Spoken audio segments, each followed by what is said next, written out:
Where are you from, Tuija? I was born in Finland near Turku, so southern part of Finland. Okay. But I have lived in Canada for the last 35 years. Wow. So I have both passports.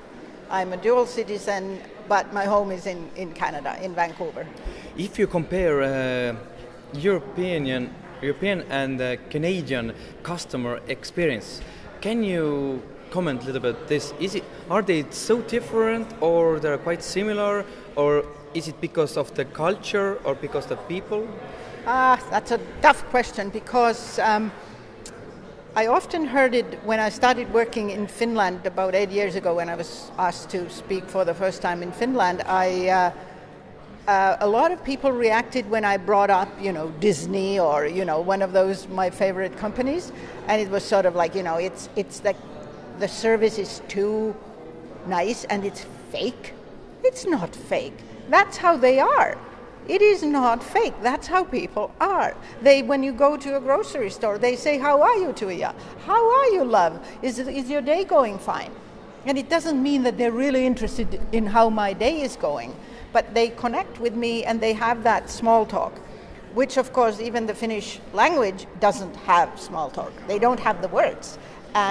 But I can't say that I could put, Italians and Finns and Portuguese and Polish and Estonians in the same bag and say they're all like that.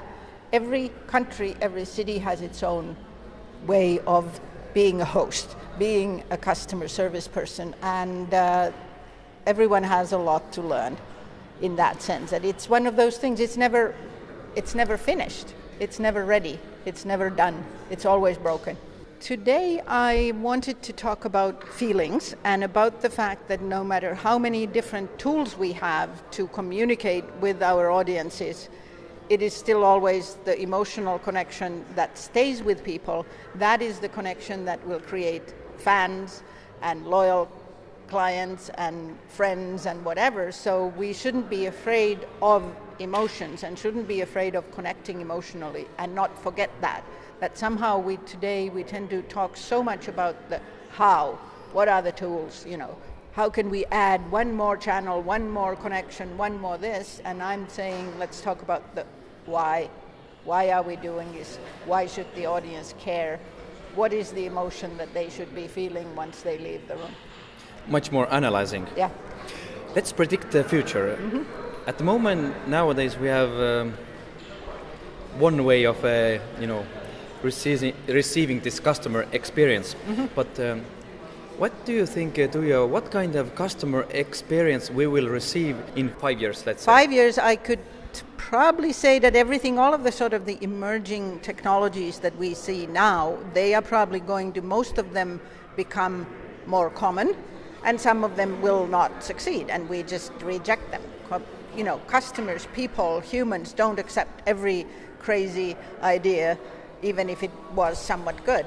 The past is full of technology solutions that never did make it.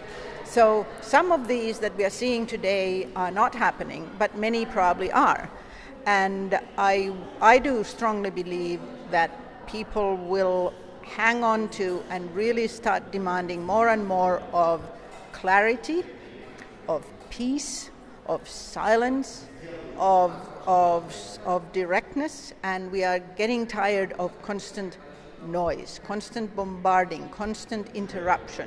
So any experience, any event, any communication that gives me that clarity and that helps me make sense of my life, that will succeed. You said that people would like to find inner peace in customer experience. May I say that in 5 years or in the future we will meet with the people in the forest, where can be really noisy, but mainly in the forest it's quiet time. Yeah. Or maybe it's not quiet. What do you think about it?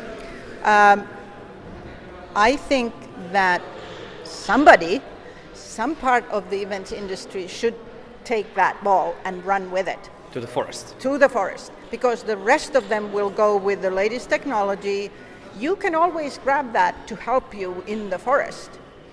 You don't have to be afraid of technology. It can help you probably in the forest, but don't take the technology first and then the forest. Take the forest first, take the environment and the feeling first, and then very critically choose the technology that really is important, that really adds value to the customer, to the visitor. Don't just put them on top of each other because you can. Because I've been as a speaker, I go to a lot of events, and one of the problems clearly is that we offer people too many choices, and then it's very difficult for people to even decide what is what's important. The right and what's important, what is, I probably missed half of the stuff, why don't we give them a little bit less, but a little bit better, so that we are not so confusing. And I see still a lot of just adding, and there's a limit to how much people can add. So I think the brave ones will select. The brave ones will be simpler, more focused.